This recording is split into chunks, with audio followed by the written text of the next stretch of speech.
Good morning, good afternoon, or good evening, depending where in the world you are, and of course, what time of day or night it is either. Welcome to the podcast Up on the Edge with Al and Owen. I'm your host, Alan Nield, Big Al, or just Al, whatever you want to call me. And each week, I'm going to be joined by regular co-host Owen Sherratt and other special guests along the way too. Right, let's get right into it. This is the podcast Up on the Edge. Talk about it, can't we? How are you anyway? You all right? Everything good? Yeah, everything's all right, mate. Kitchen's getting there slowly, you know. I'd have thought you'd have finished it by now. No, you try to do it around work, can't you? And you're relying on people to do it around their jobs as well. So the floor went down yesterday. Yeah. The floor went down. So our kid's coming on Friday. Just see the skirts and the trims on the cupboard. The tiles there Thursday. And I'll get it decorated the week after. Superb. You got it all down to a T by the sounds of it. Oh, we have company. Do we really? We have company. Shall we see who it is? Go on. Oh, gee wee. Hey up. We can't see you. We can't. No, we can hear it. Can you see me? Can you not see me? No, mate. It's a good job wife's still here. Hold on. How do I do that? Start video. There you go. Hey, there he is. Hey. How you doing, you handsome devil? You all right? Oh, welcome to my podcast. What is that that's gracing your top there? What is it? This, Alan, what this is it's a St Helens rugby top, because we don't watch rugby. We don't watch rugby union in this house. It's always rugby league. Is that what it is? That's what it is, pal. So have you not watched any of the Six Nations so far? I'd rather watch Coronation Street. And that is bad. Yeah, I'm with you though. I can't get into it. Al. Wow. It's just the best game. It's the best game on the planet, pal. It's just a load of bodies chasing a ball when some blokes kicked it up back end of field and just moves it back. Then their team will kick it to forwards and they'll just move. It's just like that. It's like watching a game of under-sevens rugby. It's funny how all you miners' sons said the same thing, you know. Is that what it is? I thought of your son. Coal miners. Well, come up for a pit and have a game of rugby before we go home. What am I doing on here anyway? Well, Owen said we better get Graham on because he keeps doing these singing bits on YouTube. Not on YouTube, on Facebook and one thing and another, you say. So they're only bits though, aren't they? Yeah, so I said, get him on. Get him on. Did you used to play in a band with him, Al? Well, it was my band. It was actually my band, though. It was my band. Notice. Yeah. It was my band. And it's probably, Alan, as people know, has probably played in hundreds and hundreds of bands and groups, and he's played with famous people like that Graham Wheeler guy. And it's the only band Alan's played in where nobody smoked, nobody drunk. Yeah. And Alan was not allowed a microphone. I wonder why. I mean, to be fair, I did used to rehearse at the Rev at one point in the bar area. Because I remember coming into the Late Show and you were rehearsing there one night. We did. And I heard those lovely pipes banging out. I thought, that's great. And I saw Al on his bass. Those dulcet tones. Yeah. Is that what they call them? So, but yeah. So have you found lockdown then? Has it been a tricky one for you? Or? Oh man, I'm pretty much raving crazy on lockdown. I'm like, I don't do much. I go to work because I'm a key worker on the water, and then I come home and I just lock myself in. It scares me to death. Yeah. What I go scares crazy you to when death people... about it, Graham? Probably I will. You got, and with me being fat, well, it's no good, is it? You're catching the fat. Portly, please, son. If you played proper rugby, you'd have been all right. You see. I used to play proper rugby, and then I got too old for it, and then I got fat. Yeah, and you need to start going. There's a lot of people saying it's not real, but I guess when you know people like yourself who've had it, and it is real. And it's not, even if they say, "Oh, it's just the flu," it's just the flu. It's the flu, but it's a bad flu if it is just the flu, isn't it? Of course it is. Yeah, that's the thing. So I've never experienced anything like it. It was, 3 months I was off work, and it wasn't pleasant. Any of it. It's even worse than that gonorrhea you got. Oh, mate, honestly, I'd rather go through that again. I really would. I can honestly say a proper lockdown. I literally do not go out my house. My family think I'm mental. They do. They think I'm mad, but it's just how I am. Plus, with wife working in NHS, like, you know, the keen at her place that if she gets it, they do a big routine on how she got it, where she got it, and it can cause her a job, you know, if she's not in the right place. So yeah, I suppose the thing is as well. Yeah, what is it that Chelsea does? She works at the Christie, so she does like all research into new vaccines like this, if you like. Right. Okay. Yeah. So yeah, she's on that side of it. So she's not actually like hands-on on the wards, but she still attends clinics and, you know, she's face to face with people. So, so you know all about all the germs and the virus. I don't go into it much with me because I'm a proper germaphobe. You know, I'm like, I'm sometimes, I mean, sometimes not knowing's better, isn't it? Yeah, I mean, even last night, like, you know, I'll give me a nice text saying, "Oh, thanks for singing that song," and Joanne loves it when you sing to her, and you know, I was in Bath. I didn't. Let me tell you what happened, and this is the gospel truth, right? He FaceTimed my daughter while he was... Alan Neil doesn't lie, does he? Especially on camera. Yeah. So take it back, Dick. Take it back, dickhead. What happened? Were you FaceTiming my daughter while you were laying in the bath, soaping your butt? No. I was talking. This is how sad he is. I was talking to him, and I dropped in that. Oh, you know, it's good you're not FaceTime now because I'm in the bath. And then the FaceTime goes. I thought, oh, dickhead, just want to see me in the shower. So I opened the FaceTime up, and there's his daughter looking at me in bath. Now I thought this were funny, but you know, I used to go swimming quite a lot up at Saddleworth Pass where his daughter works, so we used to shower regular together. Yeah, there were nothing, you know, nothing new. Different from what they'd seen. In fact, she probably wouldn't recognise you if you were dressed. Well, the thing is, Owen, it's Joanne that don't recognise me when I'm dressed because when I was at work, me and Joe frequent the hot tub regular. And why not? I am here. I am still. Yeah, you saw that. I know for a fact though. He's onto you because he goes for a pee in it before he goes to work every day. So I'll know. I'll tell you now. If you got a funny green ring round your waist, it's Al. This could possibly be one of the quietest podcasts that Al's been on. We had my sister on. Oh yeah, he was quiet then. He was cowering. You were cowering, weren't you? I've watched it. I watched them all. I think they're good. I think they're really good. Bless you. That's really almost as good as you singing, by the way, because you got a great reaction yesterday when you went live on Facebook, didn't you? Well, possibly because it's first time you've tuned in and listened to me rather than, you know, trying to be big over me and shut me up and turn your bass rig louder so nobody can hear it. Listen, I only do that to save your embarrassment. You know that, don't you? You never embarrass me, ever. Probably once you embarrassed me, and it was something to do with a castle and a toilet. Yeah, that's right. Yeah. Come on, you can't just leave it at that. Go on, tell us. So we did a gig at... Please don't upload the video at the back end of this podcast, will you? I have probably got it somewhere. So we were very proud to do some great gigs, some big gigs, and we did this one in a castle, of all places, up in the northeast. I'm trying to... Durham somewhere, wasn't it? Lumley Castle? Yes, I don't know. I'm pretty certain it was called Lumley Castle, just off the A1. Beautiful place, and we was given a bedroom. Was it the drummer's bedroom? It was, wasn't it? It was the drummer's bedroom, yeah. Yeah, and it was more of a suite than anything. Plus, we got given a cupboard. We got given a cupboard, and he got given the bedroom. A drummer given a bedroom. It was ridiculous. So we decided to trash the place, like you do, rock and roll style. Rock and roll, yeah. So everything was getting. And we had bloody photographs. There's about 4 of us in a bed at one point, weren't we? There was all sorts going on. And then I got scared and needed toilet. So he thought I was taking a photograph of him, sat on the drummer's toilet, so we could send the photograph to the drummer. He wasn't there at the time. He was... With a shower cap on, singing. So I was actually videoing it. Not taking pictures. So it did the rounds for a little while, that video, didn't it? I'll see if I can find it somewhere. Yeah. You could do nothing for laughing, unfortunately. Yeah, it's there on YouTube. Yeah. So your singing career's been quite elusive, hasn't it?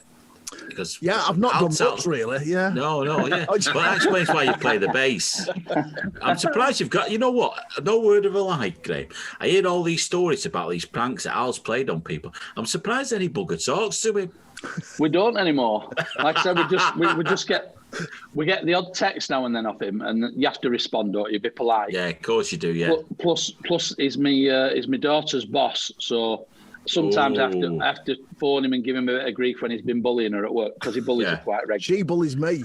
That's the way it is. She's the other one at work. Yeah, when she's at work, she's probably the only one that gets away with murder with him, because she gives it him as good as a dad gives it him. So it's true. Yeah. He's a big pussycat, really. I'll tell you. He is. I know. Yeah. We all are. Yeah, we have to. Don't we? As you get older, you just think it's no fun, this arguing all the time. You might as well just smile and laugh at people. And it really upsets them more, doesn't it? Yeah. I found that. So I believe you did a bit of X Factor. How long ago was that? First time we did X Factor were in 2007, and we did it as a trio, Wild and Wicked. Wild and Wicked. Me, Christian, and Alison Wild, yeah. And we went down, and it were like they were younger than me, and on the way down, I kept saying, "Listen, if they want one of us, or two of us, split up. This is your chances, go for it." And they were like, "No," I'm going, "No, this is it. If they want, Alison, gorgeous. Our Christian. He's not right good looking, but he's all right." So I said, if they want you, go for it. So we goes in and we did our little bit. We sung The Reason by Hoobstank. And, where was it, Graham? It was at the Lowry, that one. Right, no, the first one in 2007 was at the Lowry in Manchester, yeah. And anyway, we goes in and we did the audition. It was just Simon, Louis, and Sharon at the time. Right. And Sharon Osbourne absolutely loved us. She thought we were brilliant. And then Louis didn't like us so much, because I'm guessing we weren't young and pretty.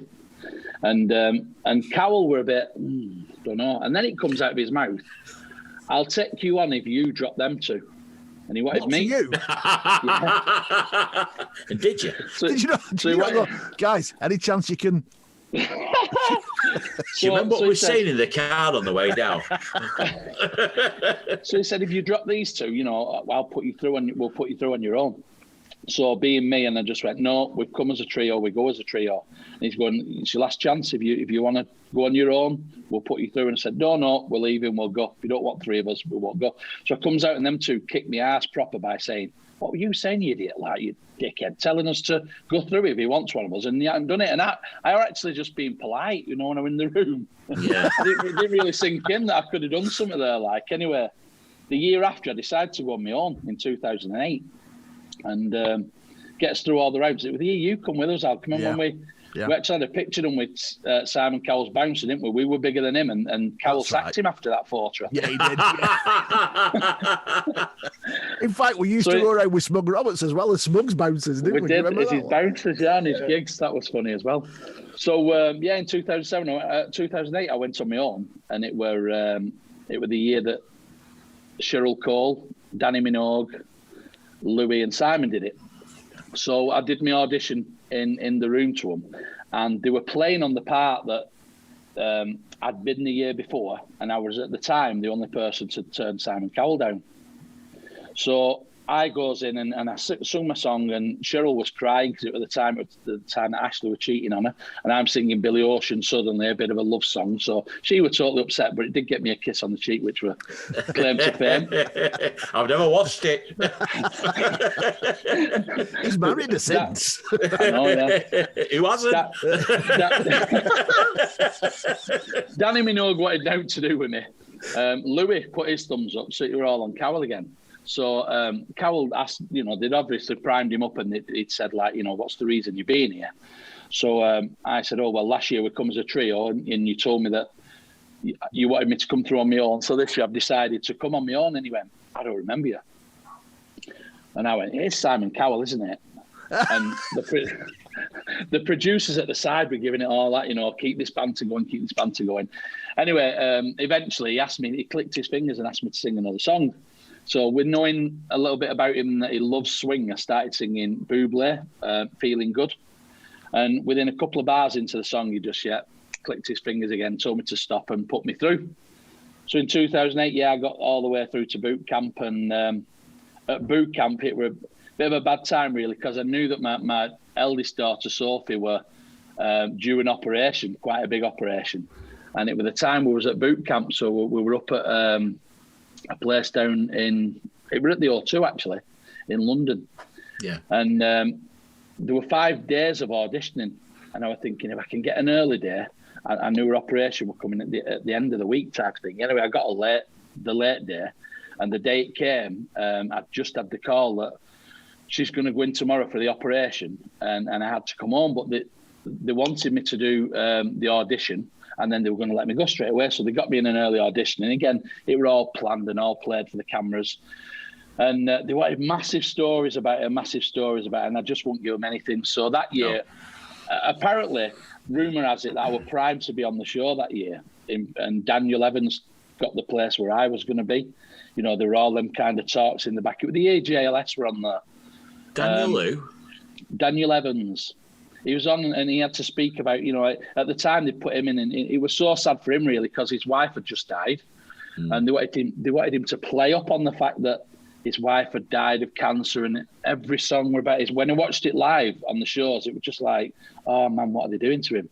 And it was the same thing to me, you know. They were like trying to hold me back afterwards, saying, just do this, just tell us about your daughter's operation, blah blah. And then they held the contract up, saying, you know, because at the moment you're contracted to us, and I just ripped it up in the front of the face and said, you haven't paid me a penny. Give me the train ticket and come home. So that was my exit really out of X Factor. But also we're seeing how it were all put together. You know, it was just one big comedy show, really. Yeah, and that's what it is, though, isn't it? It's a farce, really. Yeah. I mean, I'm still friends with like Laura White, who was the big thing on that year. Yeah, and. You know, listening to Laura's stories about it all and how they were treated and how little they got paid when they did all the concerts and stuff. And it was like, wow, you don't, you know, as a fan of the show, if you like, you don't see all that. You just think it's all real what you see, and it isn't. So yeah. Did Laura come and do a gig or two with us at one point? Yeah, we had a charity event at St Anne's Rugby, didn't we? And again, it were my daughter Sophie had cystic fibrosis, and I got in touch with Laura. And it was, I think she'd just brought her first album out, and she'd just been kicked off the X Factor. In that, you know, she was all over the news, wasn't she, about Louis had made the big decision to get rid of her because she were a threat to his ex, who were Jedward, I think, at the time. Jedward, I think, yeah. Anyway, Jedward and all. Yeah, so Laura came as a surprise guest. I don't think anybody knew she was coming, apart from me. And then we were halfway through the day, and I kept thinking, is she going to turn up? Is she going to turn up? And then, lo and behold, as I was singing Somewhere Over the Rainbow on the beginning of my set, she walked through the doors. It were brilliant, really. And she got mobbed, and I was stood up there as usual singing to himself. Yeah, in the bath. in the bath. Somewhere.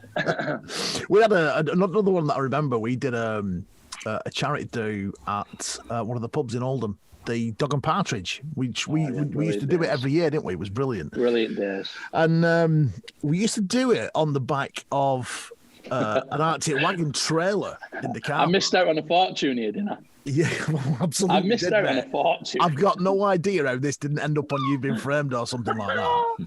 But wasn't it Jake Fletcher who were on at the time? I think it was. Jake Fletcher's a great guitarist. Jake plays with the Specials, amongst others now. He's a really good player. But he's I was rocking and rolling with him. Well, you got up on stage for some bizarre reason. I was the comper. I was the comper. Was that what it were? And he was doing his last song, and it was a proper rock and rolling song. And I don't dance because I'm fat, and fat people definitely shouldn't dance because we don't look right. So I'm rocking at the side of this stage on the ramp. Well, the ramp didn't have a safety guard, did it? You know, at the time, how would you get away with it now? No. Yeah, well, you wouldn't. It didn't have a safety guard. So I'm rocking and rolling away, and I'm looking at Jake, and he's going and he's giving it all on guitar. And somebody shouted at me, and as I turned around, I stepped back, and there was nothing there. So I what do you think it were, Al? About 6 foot? Easily, he dropped 6 foot, but he didn't just fall backwards onto his feet. He fell flat on his bike, right onto the curb. So all we heard was this 6 foot squealing. Squealing. Literally. And turned green and grey. So I'd shattered all ribs on my left-hand side. Oh. Goes away from everyone at the concert and hid behind these garages. Couldn't get my breath. There were a fireman there. There were a fireman who'd come over to see what I'd gone on like. And he said, I hadn't seen anybody in that much pain in my life. But I knew I had to go back on stage because it were all for my daughter's charity. And we were on last. We were the headline band. So I had to sort myself out the best I could, and I think it's actually on YouTube, that clip, isn't it? It's one of my clips. I think you edited it, but Graham Wheeler had broke 5 or 6 ribs or something like that. I've since known you've got 12 on each side now, but it's only a couple then, wasn't it, when you think about it? I've never. You know, when people say my ribs are aching, I can feel them, but I've never seen them, never felt them. So yeah, I know you certainly did that day.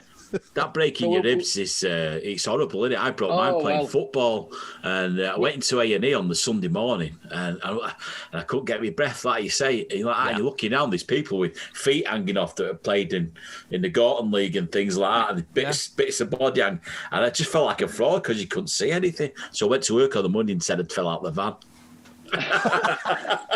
Well, I went on the stage after, and we played the gig as Stifler's mum. Yeah. And I think 45 minutes, 50 minutes into the gig, I just couldn't do it. I couldn't do anything more. So I ended up going to A&E. I think you followed us down, didn't you, Al? Yeah. I think the poor woman who's trying to put me on bed, 22 stone Graham Wheeler, were a little 5'2" nurse who were heavily pregnant at the time, telling me to stop being soft. You've only brought your ribs. What's up with you? I'll be giving birth next week. Yeah. You should have said, imagine being 4 or 5 times the size of what you are and falling flat on your back from 6 foot up. That's what's just happened. Do you know what, though? What was that about? Would you say about 12 or 15 years ago, that now? Oh, God, mate. And this is the first day that you showed me a bit of sympathy, so I like it. No, I was sympathetic at the time. It was just the fact I was more sympathetic about the concert and wanted you to do it. Yeah. So I reckon now, if it happened now, I reckon I could have got about 25 grand for that. What, just off the video alone? Yeah, no, just off the claim. Yeah, all right. No safety guard on this trailer that you've hired. See, the thing is that trailer is owned still to this day by Liam Forrestal.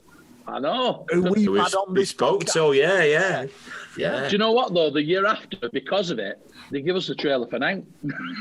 Is that right? And if they put a barrier up this time, though? There were a barrier on it, safety guardrail.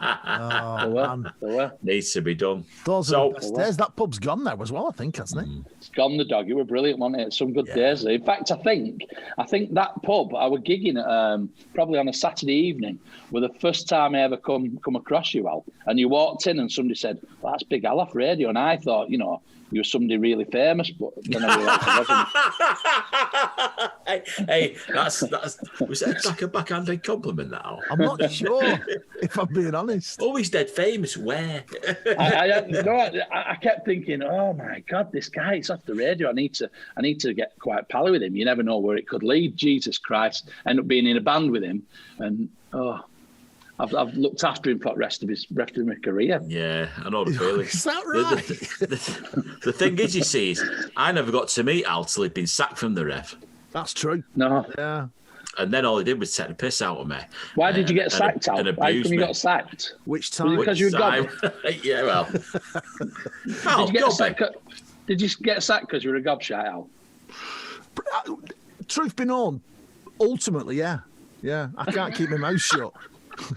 I mean, when we'd done the X Factors Wild and Wicked, you and Smug actually got us on the Sunday Club. Yeah, we did. We were doing little jingles, and you used to send us out to cafes every Sunday morning, like a set of tits that we did, singing the order, your order. And you can imagine it wasn't a small order. So we stood there. We got to a different cafe every week, and we had to sing the order in the cafe. It didn't matter whether it were empty, it were full, or what it were. And we were live on radio every week. I'm sure you can understand it. It was absolutely genius radio at the time. Because, to get somebody to... I mean, you've got the whole singing waiters on the back of this. Yeah, we have. Like of you guys going out to all these different cafes and takeaways and one thing and another. We actually did the singing waiters ourselves off the back of that. That's right. Shopping centres as well. We've done it all. We remember doing a singing waiters gig, being our Christian, and obviously we're getting to the stage where we're too old to be waiters, really. You know, they're all young staff, aren't they? So, again, this were a place up in Scotland. We got a gig in Scotland, so we drove up. And we used to have like a secondary, you know, if the staff are really young, then I'll be bar manager and he can be the hotel manager. Anyway, when we got there, we realised that this wedding party were all from Failsworth. So I said, Jesus Christ, I said, we've come from Oldham. The wedding party's from Failsworth, and we've all travelled to Scotland for a gig. So when we got there, I said to him, forget the bar manager bit. All the waiting on staff were about 16, 17-year-old, so we couldn't do that. So we decided, because they were from Failsworth, we'd be bouncers at the wedding on the door. So the surprise was we got the best man to start larging it a bit and arguing with one at guests. Then we run in, grabbed him, and as we grabbed him, we knew everyone else had started running at us. We'd start singing. At the time, it's a bit stupid now, because I think it were Take That Rule the World. He's got his ear bits have fell out. My piece fell out my ear. So one of the I suppose one of the best things about being a front man as opposed to a bass player is you tend to attract all the hot chicks, don't you? Oh, attention! Like a magnet, Al. I'm like a magnet. I get that, and that's why I've had to quit singing. Probably because Chelsea would kick the living shit out of you if you went anywhere near another woman. I wouldn't do that anymore. You've been married for the second time now. And yes. she's what, 17, 18-year-old, Chelsea? And you're 54 now? What you've got to remember is I'll never be as old as you, will I? You'll always be older than me. You'll always be older than me. I'm not at all. You are. What year were you? I am not. What were your birthday the other day? Mine? Tell the truth. I was 48. You wasn't 48, you dick. I was... You're 52. I command more respect than that. You don't get it, though, do you know? Yeah, this is your podcast, and this is. Have I just actually said something's yours? Can't believe that came out of my mouth. That was his thing at the gigs, right? Because he knew it used to wind me up to high heaven. Because high heaven. If you're in a band, right, the band is a group of people and all make the band is the singer's band. So the amount of times I would turn around to him because I'm a gobshite and say, do not, whatever you do fucking not say it's your band. Otherwise, I'm walking off stage and doing it on your own. I'm sorry. I'm really sorry. I won't do it. And you get halfway through the gig and they start introducing everybody. Ladies and gentlemen, can I just introduce you to my band? And he'd be looking at me, grinning like a Cheshire cat. And the best thing were, Al asked me to go and do his 50th party at St Anne's Rugby Club 2 years ago. So I turned up, and it were Al's band. So I'm letting all these people sing, and knowing I'm going to get the highlight here, because when I go up, Al's band will be my band for about 25 minutes tonight. So again, he got the grief of, ladies and gentlemen, this is Big Al, it's his birthday. Thanks for my band tonight. And yeah, it's always been an ongoing thing that everything's mine and not his. So why a second marriage?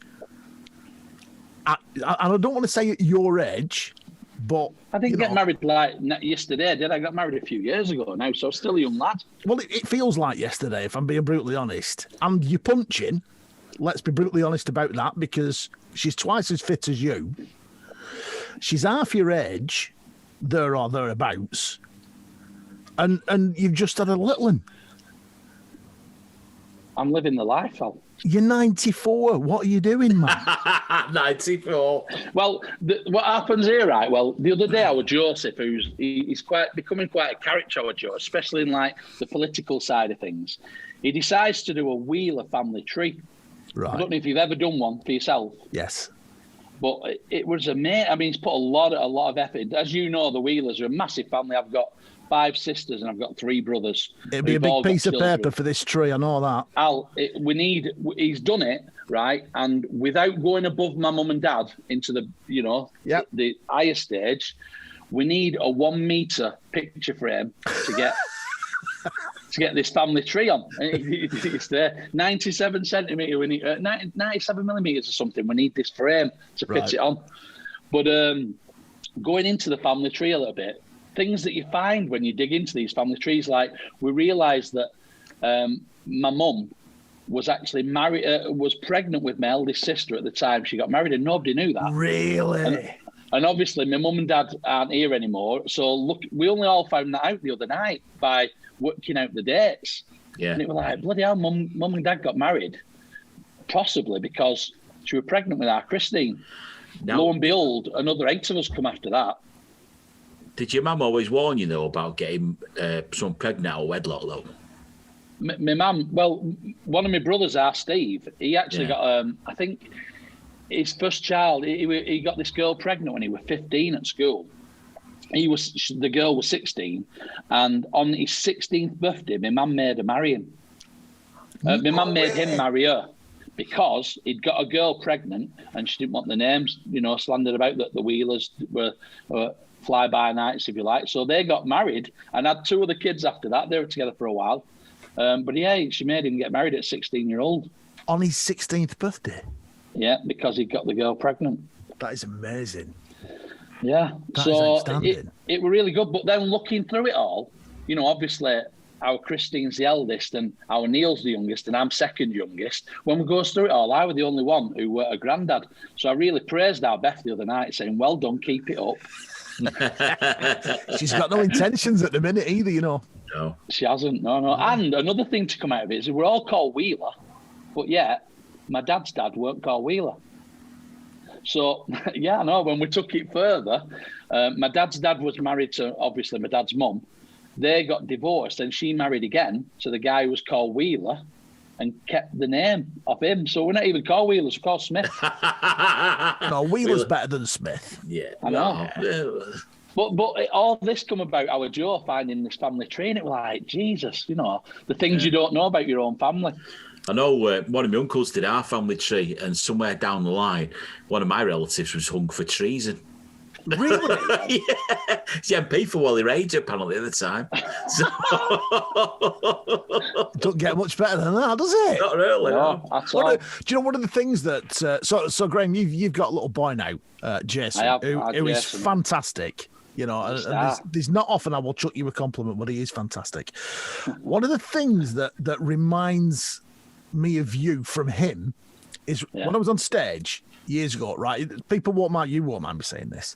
Graham's got a dodgy eyelid, right? Yeah, he had one. It's a bit better now. I had it fixed. Right. So Graham's got a dodgy eyelid. So what he used to do was when he was on stage, right, he used to stand with his chin in the air like that, sort of looking down his nose. So his eyes looked level, not because he was being snobby like that. It's just, but the thing is now, Jason does exactly the same thing, doesn't he? Every photograph I've seen him recently is like that. With chin in air. It's called ptosis, and it's the lazy muscle in your eye. Because apparently I was the first baby in Oldham to have the vacuum. I had to be vacuumed. Sucked out, yeah. Sucked out, yeah. Instead of the forceps, yeah. Mr. Steptoe, the guy. That's right, I was, yeah. Well, he apparently I was the first baby to have the vacuum used. And rumour has it that he caught my eyelid when he were doing it, but I think it's a load of old toff. Because it's actually a condition called ptosis. So... my wife, now Chelsea, when she was born, she had 2 lazy eyes, believe it or not, but hers with a muscle rather than the lid. Yes. Hers with a muscle. So when we decided we were going to have a baby, my biggest fear were, oh, Jesus, like out of 2 of us and 4 eyes, we've had 1 that's been any good.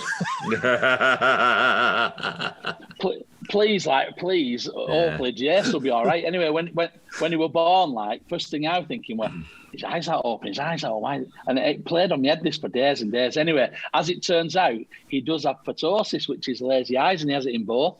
So when he's 3, he will need an operation just to to lift them. But I will push that operation, because I do wish now that, I think I were about 36, 37 when I had mine done. And I wish my mum had, well, they didn't do it in them days, but I wish I'd have had something done earlier. Done or anything like that? No, you're wide awake. Oh, yeah. Wide awake. Yeah, the worst bit is seeing that needle come towards your eye. I can't stand anything to do with eyes. Yeah. But you can see how much it's come on, though, because obviously they're prepared to operate on someone at 3-year-old now. When I was a kid, you just got a big plaster, didn't you, and then black glasses? Yeah, because it's had to, like, they hoped it'd strengthen your other eye. Yeah, by making it work. Being a naughty kid and getting usually what I wanted at home, my mum had never put me through that, because she knew I'd just rip it off, I wouldn't have it on. Yeah. So pretty much all through my life, I've had a weakness in my right eye. So only the other week, actually, I went for an eye test at Specsavers, and I used to always cheat on the eye test. With being a singer and picking lyrics up and everything, I'd always make sure my good eye checked them first, and I'd memorise all the letters. So all through my life, I've lied, and people think, yeah, he's got a lazy eyelid, but his eyesight's okay. I'm blind as a bat, can't see a thing for it. So when I went to Specsavers the other day, I were amazed, because it's not like old school now with letters on a board. It's all digital. Yeah. And the idiots, like, once you've done one eye, they flick it and change the letters. So I were bollocksed, because I'd done good eye, then it comes to bad eye, and I couldn't see out. And this woman's going, oh, this is massive deterioration over the last 12 months, Mr. Wheeler. We're really worried, like there might be some underlying health problem. And I'm thinking, it's just I've got away with lying for it for 40 years. And they've caught me out. So, yeah, that's... So, listen, we are running out of time here, unfortunately. It does fly by. You don't realise how long you've been on. But, so... Graham Wheeler's not been out gigging for a while, but he does do these shows on Facebook and one thing and another. What about going forward? When lockdown's ended, are you going to go and do a couple of gigs? No, I'm done, mate. I'm done. Why? I look at it. Well, I look at it. I'm going to get serious for a little bit here, because I look at it that Soph and Beth never really saw me at weekends. I've always been a worker. Never not had a job. Yeah, Soph and Beth, my daughters, from my first marriage. So I'd work all week, and to give them what they want, and they've always had what they want. They never ask for anything, though. The good kids never ask for a thing. But I always like to give them what I never had, because we were quite a poor family and never had anything. So my thing in life were, I always wanted to work. I always wanted to own my own house before I was 55. I always wanted to give my kids what I never had. So I always were out grafting. And with the singing as well at weekends, I was never at home. And when I lost my daughter, Sophie, it makes you realise that everything I missed out on is now, I can never, ever get it back. No. Ever. And I mean, I had great times, and, but what you miss out on when you have a loss in your family, especially one of your children, and you start to think, why didn't I do that? And why weren't I there for that? And why didn't, it wasn't all about the work and the giving. It were about the loving and the having. So yeah, Jace has come along now, and it's the next step, if you like. And no, I've done, mate. I like to entertain. I like to cheer people up. Like, everyone's down at the moment with lockdown, and I don't do it every single week on there. I started to do when it first started in March, or on every week, and then I tried to not sing the same song every week. And when you're into like gig number 12 or 13 and you're doing a 2-hour gig, you start running out of songs. Yeah. So I never wanted to start repeating them. Yeah. But I had a bit of a lull off, and then yesterday, because of weather and Rugby Yarnium were on, I thought I'd just jump on, and a few people jumped on. It ended up being a really good gig. It was a really good gig, because I was on, and I think I might have had a Sale Sharks top on as well. You know what I mean? Rugby Yarnium, as you call it. It's the way forward. What we're gonna do with this rugby, right, is when it's all back and up and running, my company at work, the gaffers have a box at St Helens, and we sponsor Alex Walmsley. St Helens Prop and Great Britain Prop. Yep. So on one of the games, I'm going to ask them, can you and Joanne attend in the box with us? Right. And show you a proper game of rugby. Right. And I'd take you down to the AJ Bell and get you to watch a proper Premiership rugby game, and you'll be astounded. The quality is ridiculous. Yeah. And if you can make it a Friday or a Saturday night, it'll be brilliant. Because after about 10 minutes, and I get bored, I can nip over to Trafford Centre. Graham, we got to go. Love you. Thank you very much. You, mate. Love Take you very care, much. Pal. Thanks for having me on. See you later, everybody. See you again, mate. Bye now. Bye-bye. Bye-bye. If I lay here, if I just lay here, would you lie with me here just for the